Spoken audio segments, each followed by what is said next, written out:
All right, so today we're going to show you guys how we process up our meat.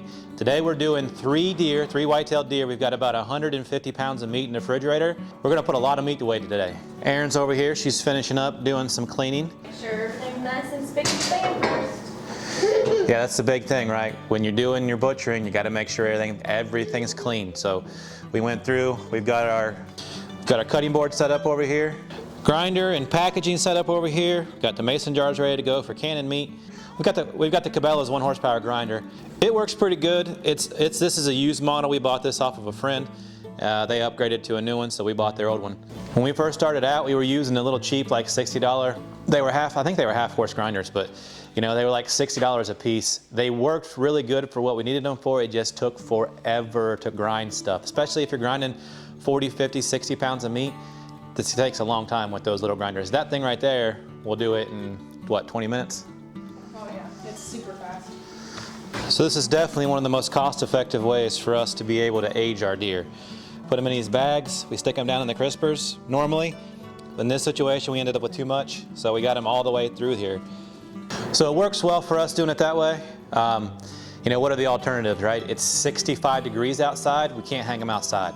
So we'd need a cooler or a walk-in cooler, or we have to not age them at all. So this is what works really well for us.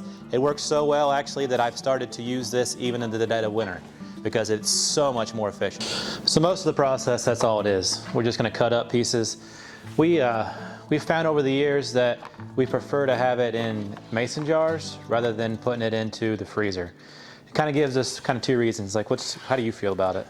One, from storage, like we don't have to worry about if our freezer goes out, that meat goes bad because it's canned.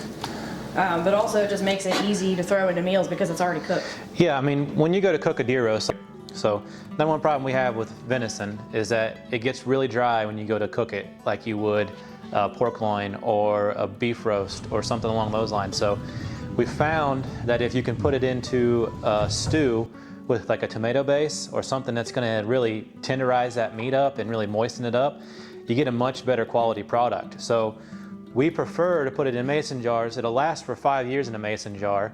It doesn't take any more power than what the freezer would, right? And it's a safer system for us long term.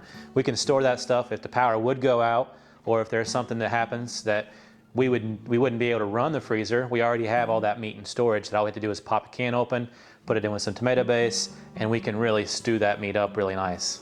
And it's super easy too. I'm gonna go ahead and get started on this, but all we really do is take and pack this jar to the rim with meat. Of course, these are clean jars. So just kind of pack it in there a little bit. I don't like to pack it too tight.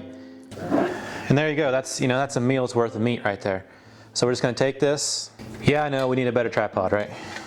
So I can get it a little higher. What we're gonna do is take this, put the lid on it, make sure the ring is sealed. Everything is heated up, ready to go. This has been preheated. Drop it in the canner. We'll get 7 more of those and we'll get that rolling. All right, well, we're coming along pretty good here. We're working on loins right now. All these jars filled up. We've got a load in the canner. It is slowly coming along. I think we've been at it for, I don't know, about 2.5 hours now.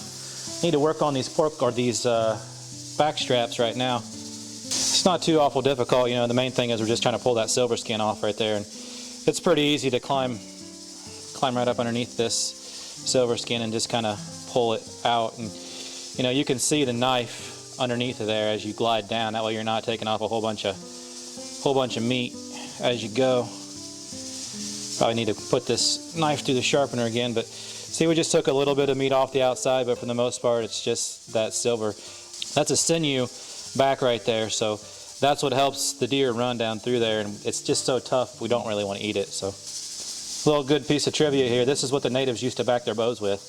This sinew, they glue the back of their bows, and that is how they would tension their bows. You know, nowadays we got resin and everything, but that's how they did it back in the olden days. All right, so there we go. It's pretty clean. Then I just take this and I start working it down, cut it into steaks. I don't trim that, I don't square that end piece off because I like it that way. I'm not throwing away a good loin just to make it look pretty. This is a decent loin. This was a year-old buck, so this was Cyrus's second buck that he shot. First buck this year, obviously, but Second buck overall, he's pretty happy about it. Maybe a young deer, but that makes a really nice piece of steak. And it's really tender. You know, that 4 days of aging in there, that was perfect for this. Getting all the steak in a bag, making sure that it's nice and full. That way we've got plenty when we do our dinners. Now that the kids are getting bigger, they're eating a little bit more, so we have to make sure these bags are fuller. This is one of the things where 2 was enough, 3 deer is too many to do in one afternoon. What you think? Yeah, it's getting a little old. Cut, cut, cut. Look at that big old roast. This is a big old buck. This is a big old buck. It was a 4-year-old buck. I mean, it weighed probably 225 pounds. The thing was big. It's nice to get these big boys. I mean, because they give you, you know, it's a round roast right there. That thing is enormous. And those steaks were huge. Yeah, the loin steaks were enormous too. That's all the tenderloin we got out of there. So, what we get? 1, 2, 3, 4, 5, 6, 12, 13, 15, 20. There's like 23 packages there. Just checking it. Oh, hey, thanks for that. I really appreciate that. Helps the channel out a lot.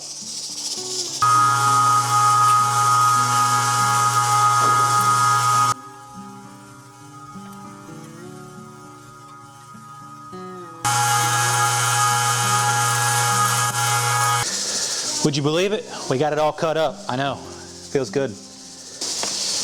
The only thing we're not going to get processed up are these bones. We'll work on those tomorrow.